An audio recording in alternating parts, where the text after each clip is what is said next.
Golden State Media Concepts bring you Book Review Podcast, a haven for bookworms of all ages and the widest genres, from mystery to memoirs, romance to comedy, fantasy to sci-fi. If you love to read, this is the podcast for you. It's the Golden State Media Concepts Book Review Podcast.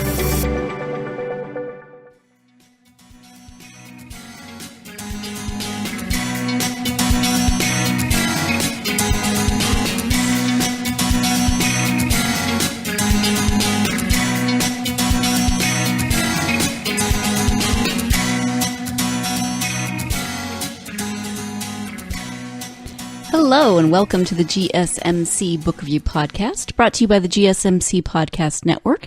I am your host, Sarah, and we are here on this last day of May. This year is going so fast. We're here to talk about some books. I was thinking about what to include in this episode, and I was thinking about some of the interviews that I've done over the last year. If you tuned into the episode a couple of times ago, I was giving a few updates on some of the new books that the authors that I've interviewed have coming out. So as I was doing that episode, I was looking through all of the authors that I've interviewed and their books, etc. And so as I was looking through that list, I came across Jeannie M. Dixon's Grounded Hearts. That interview was a while back. I won't say a couple of weeks like I kept saying last time, because it wasn't. It was last year sometime. Grounded Hearts is set in Ireland in World War II, and I interviewed her a while back. So I was thinking about some of the other World War II historical fiction books that I've read. And a couple of years ago maybe, I seem to have gone through this phase almost unintentionally, where I read a whole bunch of historical fiction novels set during World War II in various locations and different storylines. So I thought, hey, there is a common theme. Maybe I will do an episode on historical fiction set during World War II. There's a lot of great books out there, and it's a good way to, familiarize yourself with a part of history without necessarily reading history textbooks, which, depending on how they're written, aren't everybody's cup of tea. Not everyone likes reading that type of nonfiction. But if it's well written and well researched, historical fiction can be a good way to not only learn about a time period, but also to get a more personal feel for that time period. You know, the people might be fictionalized, but they are the setting is usually during a real time in history, and research is done to find out what was going on, how people were reacting, how people were living, etc. So it's a really good personalized way to get into an era of history. And like I said, I kind of unintentionally ended up just reading a bunch of novels set during World War II. I didn't set out to find a whole bunch of novels set during this time period. I just kept reading them. I actually found one book that I wanted to read, and it turned out it was set during World War II. I can't even remember why I stumbled across it, but I was like, oh, hey, look, another World War II novel. Anyway, that is a rather blah version of how this episode came to be. So, first book that I'm going to talk about actually came out in 2007. So, wow, it's 11 years old already. And that's The Book Thief, which many of you have probably already read. Some of you have maybe seen the movie. I have not seen the movie yet. I still want to see that. I read this book about 3 years ago now, I think. It had been on my TBR list for a while, and I had taken some time off from work at that point, and I had some extra time, and I remember just lying on the couch in the sunshine. It was, we don't really have winter here in Northern California, but it was as much winter as it could be.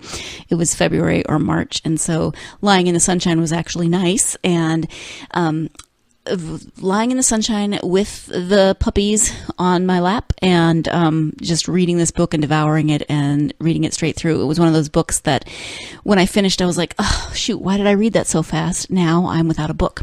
So maybe you've already read this, maybe you haven't, but this is my first choice in my World War II historical fiction episode. Let me give you the description of that book. It is The Book Thief by Marcus Zusak, and the description is as follows. When death has a story to tell, you listen. It is 1939, Nazi Germany. The country is holding its breath. Death has never been busier and will become busier still. Liesel Meminger is a foster girl living outside of Munich who scratches out a meager existence for herself by stealing when she encounters something she can't resist: books. With the help of her accordion-playing foster father, she learns to read and shares her stolen books with her neighbors during bombing raids, as well as with the Jewish man hidden in her basement. So that is a really interesting description of this book. It's been a few years since I read it, and when I went on to Amazon to read the description, I was like, well, yeah, that kind of describes the book, maybe. But the first thing that jumps out at you is when death has a story to tell you, listen. And that's the first thing that you notice about this book, is that it's being told by death. It's not told from the perspective of Liesel, who is the main character. She is the book thief. No, it is told by death, who is very busy, unfortunately, because this is a time of war. And so death is watching the events of the war unfold. Death is watching the events surrounding Liesel Meminger unfold. And Liesel is, as it says, a foster girl. So she's living outside of Munich. Her, you get her story in pieces throughout the book, and I won't give you too much of it, but her mother sends her and her younger brother to live elsewhere. This happened to so many children during the war in different countries. And her brother actually dies on the train going out. So that kind of starts her journey, and she experiences a lot of survivor guilt over that. And she's the book thief. It's interesting because I think the number is 5. I think she talks about the 5 books that she steals during this time, or maybe Death talks about the 5 books that she steals. And each book there's a story behind why she steals it, and she becomes fascinated with words. As it says, her foster father teaches her to read. Her foster father is a good man who does everything he can to kind of help Liesel. Her foster mother is a more complicated character, much harder, not as easy to like, but still has, her sense of integrity about her. Then their situation becomes more complicated. So first off, this book is interesting because it's told by death. It's also interesting in a World War II perspective because it is set in Nazi Germany. Often books are, when I think of World War II books, I often think of them being set elsewhere, maybe Britain, or maybe England, maybe France, maybe America, somewhere on the Allies side. This is told about Nazi Germany, so you really are seeing what it's like to just be kind of an ordinary person living in Nazi Germany during this time, maybe knowing what's going on, maybe trying to ignore what's going on, maybe being fully supportive of what's going on. But you really get a glimpse into the lives of people. And there are ways that people are trying to in various levels trying to resist what the Nazis are doing. It's a very dangerous time to be living, and even if it's perceived that you're resisting or working against the government, it can be very dangerous. So the fact that Hans hides a Jewish man in his basement is huge, and it's to fulfill a promise that he made to someone who saved his life. I think it was during World War I. So he's hiding a Jewish man in his basement in the middle of Munich in Nazi Germany in 1939. Talk about dangerous. So Liesel is experiencing a lot for a young girl. She's experiencing learning about this person, this other, this Jewish man who's living in the basement, and she goes and reads to him. She gets to know him. There's a lot around that. Again, I don't want to give too much away if you haven't read it, but it's a really fascinating story, and as I said, I laid on the couch and I read it. If not, I don't think I read it straight through in one sitting, but once I really got sucked in, then I had to finish it. And so that day I was lying on the couch in the sunshine. I really had to finish it. So another thing that is really interesting, well, not another thing, it's interesting, I've said it multiple times, is that it is from the perspective of death. And as I was refreshing myself on some of the story, I found this. This is on a website that is summarizing the book, and it says that ultimately the book thief is framed by death's ongoing contemplation of humanity. Death finds it impossible to weigh the value of human beings, with some capable of great malice and criminality like Hitler, and others capable of great strength and bravery like Liesel and Hans. And this is a quote from Death. I wanted to ask her how the same thing could be so ugly and so glorious, and its words and stories so damning and brilliant.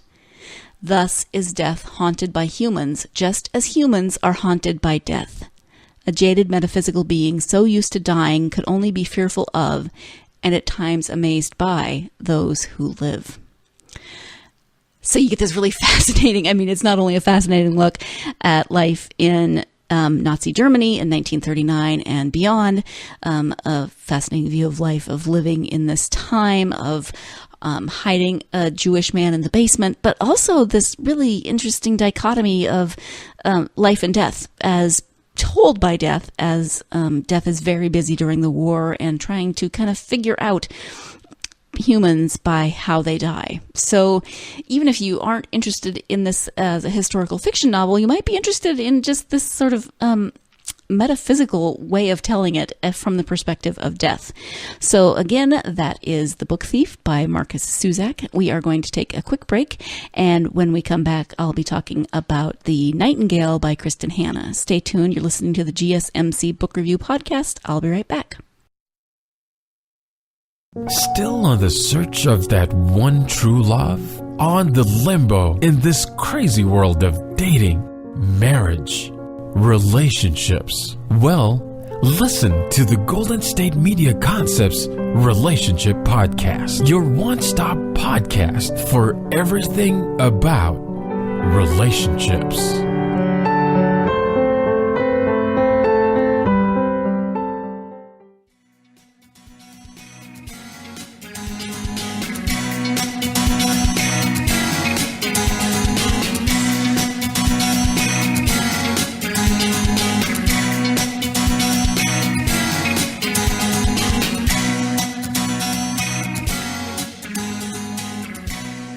Welcome back to the GSMC Book Review Podcast. Before the break, I was talking about The Book Thief by Marcus Zusak, and now I'm turning from Nazi Germany to Nazi-occupied France in World War II. This is The Nightingale by Kristin Hannah, and actually, as I was saying it, I realized this was the book that I referenced at the beginning, that I really like Kristin Hannah. I've read a bunch of her books, and so I remember checking this one out from the library on the using my computer app, the library website. So I checked it out as an ebook, and I remember just typing in Kristin Hannah and seeing what was new. I didn't even read the book description. I just got the newest book by her and checked it out, and then I was like, oh, hey, look, it's World War II. So we move from Germany to France, and France is maybe not someplace that people often think about in terms of the war, but obviously it was there too. It was occupied by Germany. There was a lot of, so that's a different experience of living in an occupied place during a war.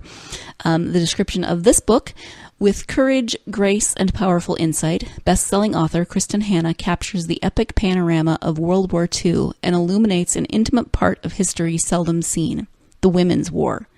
The Nightingale tells the stories of two sisters, separated by years and experience, by ideals, passion, and circumstance, each embarking on her own dangerous path toward survival, love, and freedom in German-occupied, war-torn France. A heartbreakingly beautiful novel that celebrates the resilience of the human spirit and the durability of women. It is a novel for everyone, a novel for a lifetime. So that is the description from The Nightingale by Kristin Hannah. And one thing that I love about Hannah's novels is that they are often historical fiction, but they always also have these really intense family relationships. And so you get very intimate portraits of family, and it's not always pretty, because families aren't always pretty. It's sometimes contentious relationships, sometimes very loving relationships, but always these very real kinds of relationships and family dynamics. And it's the same in this one, where you have two sisters living in France when it is occupied by Nazi Germany. They have very different ideas about what they should be doing in terms of how they react to the war. One sister is married, her husband is gone, she has a child, and she's kind of in survival mode, and I believe it's her younger sister, wants to be doing something. She wants to be much more active. She wants to be out there figuring things out. And so she sees her sister as kind of passive and not really doing anything in order to, affect the war. The older sister sees the younger sister as reckless and headstrong, not really thinking, not really looking before she leaps. I didn't mention this book was published in 2015, so a little newer than The Book Thief, but still not completely new. If you haven't read it, then it's, I highly recommend Kristin Hannah in terms of novels in general, and in terms of this podcast, which is World War II historical fiction. So, but it is told from a couple of different perspectives. So it starts in 1995 with the remembrances of an elderly woman who's not initially identified. We know it's one of the sisters, most likely, looking back on the experiences during the war. And then also, but the main action takes place during the war, and the sisters are Vian and Isabel, and they live in France around, again, 1939. So it starts on the eve of World War II, and they are estranged from both each other and their father. And then, as I mentioned, then the book follows the two very different approaches that each sister takes to the war. So Vian is a school teacher, and as I said, she's married. She has a child. She has to endure, during the course of the book, her husband is drafted and then captured. She then has to live through the occupation of the town that she's in. First off, there's her best friend is Jewish. She has a best friend who's also a teacher, and she is Jewish.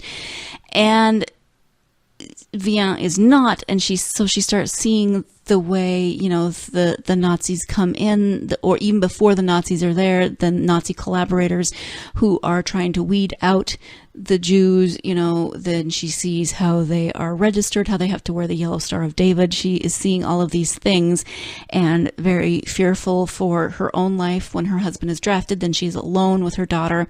And so we see the war from this occupied perspective, when they are occupied, trying to live with rations, trying to live with German occupations. She actually has a German officer who moves into her house.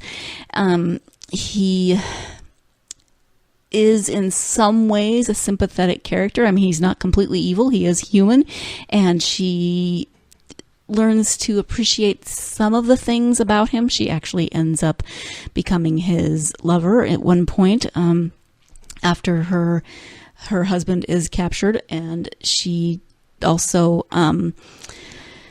she does start working then as best she can in this in this situation. So she stays where she is with her daughter, Sophie. She does eventually start sheltering Jewish children. She adopts the 3-year-old son of her best friend, Rachel, after Rachel is deported to the concentration camp. And then she starts sheltering other Jewish children. She finds a place to hide them there, and she ends up hiding about 19 children in this nearby hiding place. So we get her story. Then we also get Isabel's story, and she is the younger sister. She's the more impetuous sister. She is initially kind of unimpressed, resentful even of the way she feels that Vian is collaborating or being passive in the war. She isn't around later when Vian starts taking much bigger risks. But the younger sister actually leaves. She decides to take a more active role, and she joins the French resistance. So she's initially tasked with distributing anti-Nazi propaganda. Propaganda. She goes to Paris, and then she becomes involved with a plan to help Allied airmen downed Allied airmen to escape to the British embassy in neutral Spain. So she takes these huge risks where she is traveling back and forth through the mountains, picking up the downed airmen, running them along a route to neutral Spain. It's extremely dangerous. It's extremely hazardous. And so she has a much different experience, and she actually is eventually captured. And the book gets its name because her code name is Nightingale. She is actively hunted by the Nazis because of this work that she's done. She is eventually captured and goes to a concentration camp in Germany. And hopefully, I know I'm giving away a lot, but really it's the journey of this book that you want to read. It's amazing. And I think through it, you see you see each sister's point of view. You see how she is frustrated with her sister's, in Vian's case, her sister's more dangerous role, and you see Isabel, who's frustrated with her older sister's more passive role. So you really see the difference, but then you also see that they have a lot in common. They take risks differently, but they both take risks. They both are actively involved in not only surviving the war, but trying to make a difference in their surroundings during the war. It's a really fascinating book, and a very different picture of World War II, because obviously it is in occupied France. So you get that perspective, but you also get the perspective, as the book jacket description says, of the women's war. And, it was the women who were left behind when the men go off to fight. And so it's how they had to survive with very, very little food, very little resources, living under occupation, etc., what they had to do to survive, but also then from the riskier perspective of Isabel's character actually going and finding a way to become involved in the resistance. So two very different sisters, but both playing very important roles, each in ways that are consistent with their personality. So I really loved this book. It was easy to read. I love the family dynamics. I love seeing how everything unfolds and finding out how everything works out, and what happens even after the war and the results of what both sisters did, etc. So that is Nightingale by Kristin Hannah. And when we come back, we're going to take our second break of the podcast. But when we come back, we're actually staying in France this time to talk about a book called Sarah's Key. So stay tuned. You're listening to the GSMC Book Review Podcast, and I will be right back. Tired of searching the vast jungle of podcasts? Now listen close and hear this out. There's a podcast network that covers just about everything that you've been searching. Hey! The Golden State Media Concepts Podcast Network is here. Nothing less than a podcast bliss with endless hours of podcast coverage. From news, sports, music, fashion, cooking, entertainment, fantasy, football, and so much more. So stop lurking around and go straight out to the Golden State Media Concepts Podcast Network. Guaranteed to fill that podcast itch. Whatever it may be. Visit us at www.gsmcpodcast.com. Follow us on Facebook and Twitter, and download us on iTunes, SoundCloud, and Google Play.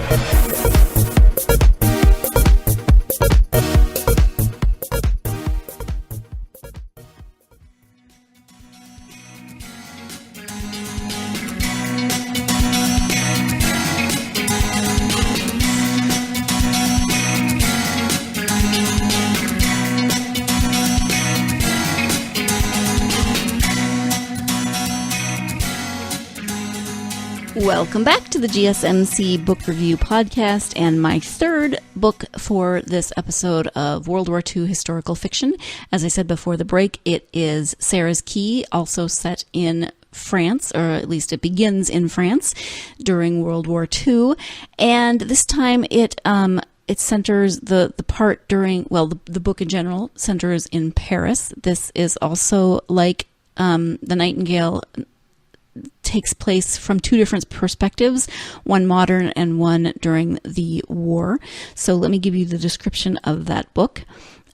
Paris, July 1942. Sarah, a 10-year-old girl, is brutally arrested with her family by the French police in the Veldiv roundup, but not before she locks her younger brother in a cupboard in the family's apartment, thinking that she will be back within a few hours. Paris, May 2002. On Veldiv's 60th anniversary, journalist Julia Jarmond is asked to write an article about this black day in France's past. Through her contemporary investigation, she stumbles onto a trail of long-hidden family secrets that connect her to Sarah. Julia finds herself compelled to retrace the girl's ordeal, from that terrible term in the Veldiv to the camps and beyond. As she probes into Sarah's past, she begins to question her own place in France, to reevaluate her marriage and her life. So this is Sarah's Key. It is by Tatiana de Rosnay. It looks like it's also been made into a movie, which I think I knew, but haven't seen it. Yeah, I'm so behind on movies, but I'm also behind on reading. And most of the time I would rather read, although I do enjoy watching movies. But this isn't the book, or this isn't the movie podcast. This is the book review podcast. So I am trying to see what year this came out, and I am not seeing it. But when I notice that, I will let you know. So I actually read this one between. I'm not doing them in the order that I read them because I read this one between The Book Thief and The Nightingale. In fact, after I'd finished The Book Thief and I was having my book hangover of, oh man, I just finished a book that I really liked, and now what am I going to do? I don't know if you ever get into that feeling of, oh man, I loved these characters and now I have to leave them, and I really want another great book, but I don't have the energy to start one just right now. And what will it be, etc. And somebody on Facebook recommended that I read Sarah's Key. And actually, this was also published in 2007. So same year as The Book Thief. And it took me a while, but I did eventually get around to it.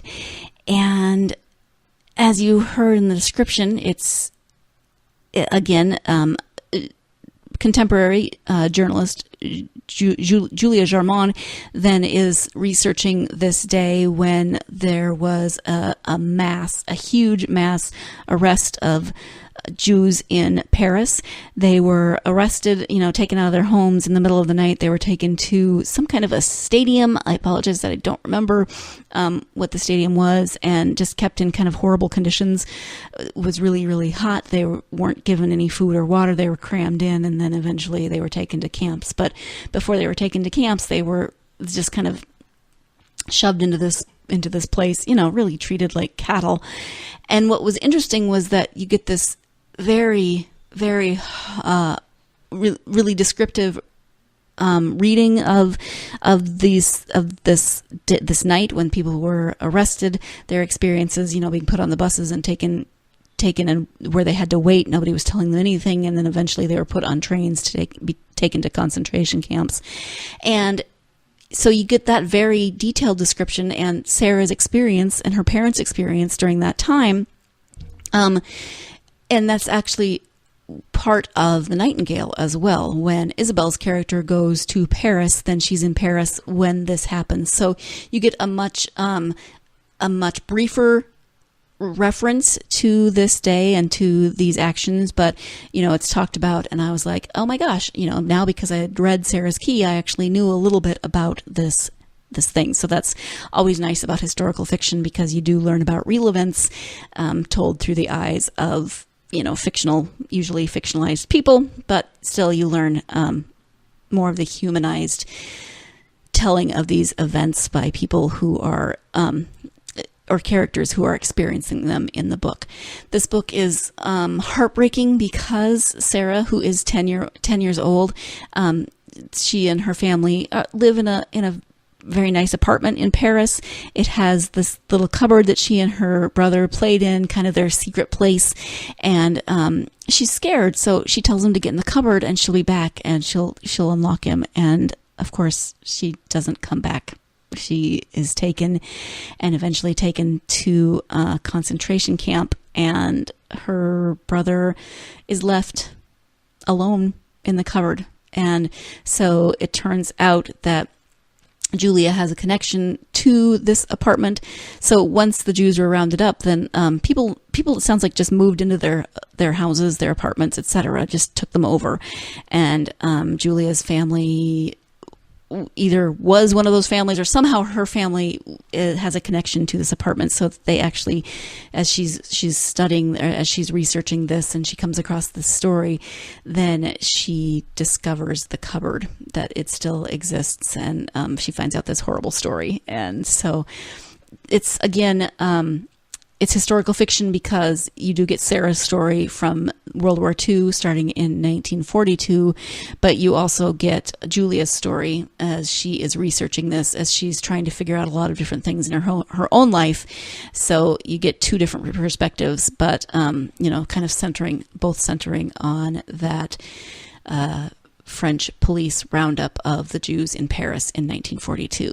So again, it's really well written. It tells really compelling stories.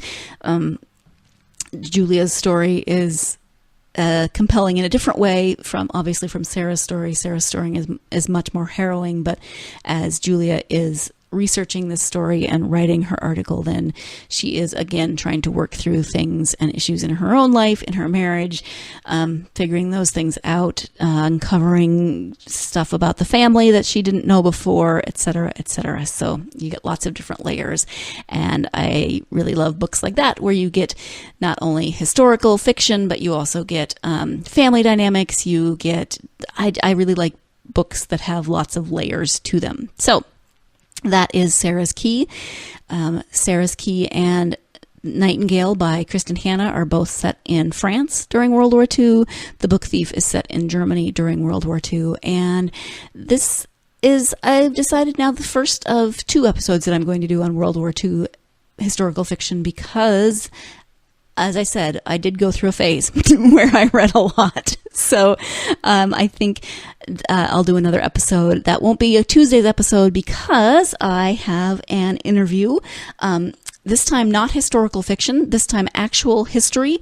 I will be speaking with author Lisa Perlman about her book, Call Me Phaedra, which the subtitle is The Life and Times of Movement Lawyer Faye Stender. So if you are familiar with some of the events going on in the 60s, especially in the Bay Area, the Black Panther movement, there was so much going on in the 60s, and not only in the Bay Area, 60s and 70s, but this tells the story of Faye Stender, who was a lawyer during that time, and she's a really, really fascinating person, and I'll be speaking with author Lisa Perlman about writing that biography of Faye Stender. So that's Tuesday's episode. I hope you will join me. Thank you for joining me today for my World War II historical fiction episode. Hopefully you'll join me on Tuesday for some history, not historical fiction. And in the meantime, I hope you have a wonderful weekend, and I hope you are able to find some time to get out there and get lost in a good book. Thanks. You've been listening to the Golden State Media Concepts Book Review Podcast, part of the Golden State Media Concepts Podcast Network. You can find this show and others like it at www.gsmcpodcast.com. Download our podcast on iTunes, Stitcher, SoundCloud, and Google Play. Just type in GSMC to find all the shows from the Golden State Media Concepts Podcast Network, from movies to music, from sports to entertainment, and even weird news. You can also follow us on Twitter and on Facebook. Thank you, and we hope you have enjoyed today's program.